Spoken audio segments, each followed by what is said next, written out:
A brinjal-colored Honda scooter stands in front of my house today.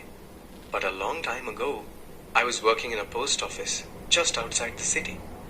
At work, I daydreamed of places, mountains, oceans, forests. I longed to explore the world. So, one day, I purchased a bicycle. From then on, I would ride far away into the wind's embrace. I rode to familiar towns. I rode to unfamiliar towns. I rode to places where there were no people at all. I wished I could keep on riding forever. So I applied for long leave. I planned a trip to Mangalore via Hassan. It was a long way to travel, but I believed that I could do it. I rode for 2 days in rain and in shine, elated at my new freedom. The journey was a beautiful one. I crossed lush green forests and soft rolling hills. The rainy season had just arrived, but getting wet in the drizzle was a joy. On my 3rd day, I was riding down a steep rocky hill when pop, psss,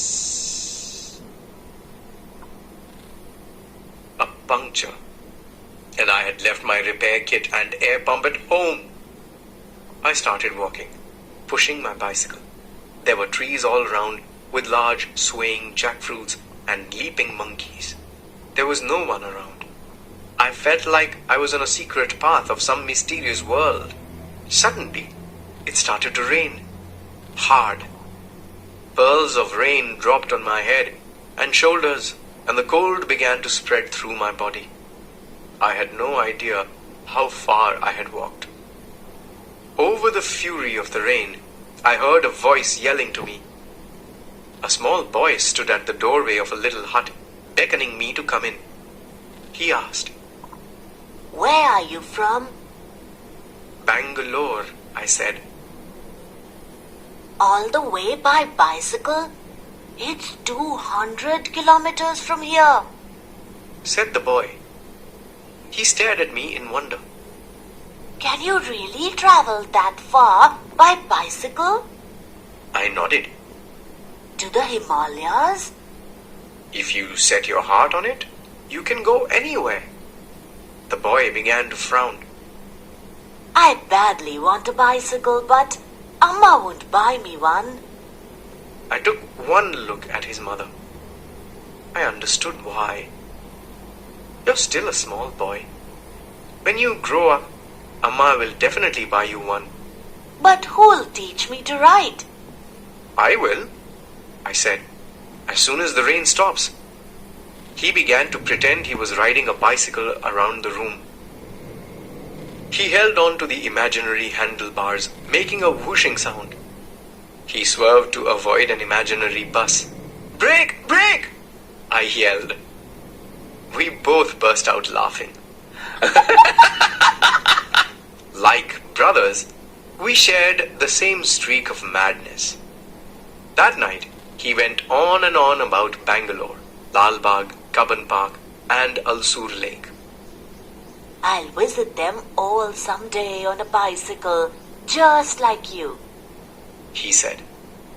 His eyes shone. The next morning, the rain stopped. The boy and I went to a bicycle shop in the next town to fix the puncture. On the way back, I said to the boy, "Hop on." His joy knew no bounds. I held the bicycle steady as he straightened his back and reached for the pedals. He was small for the bicycle, but not by too much. He started to roll forwards. "I feel like I'm flying," he exclaimed. The boy was a quick learner.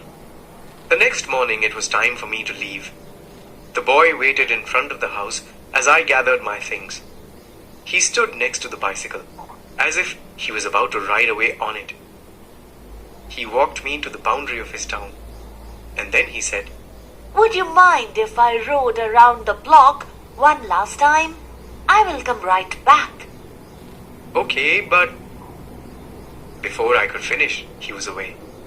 I watched cycle rickshaws auto rickshaws with their yellow tops, lorries, and many people moving in every direction.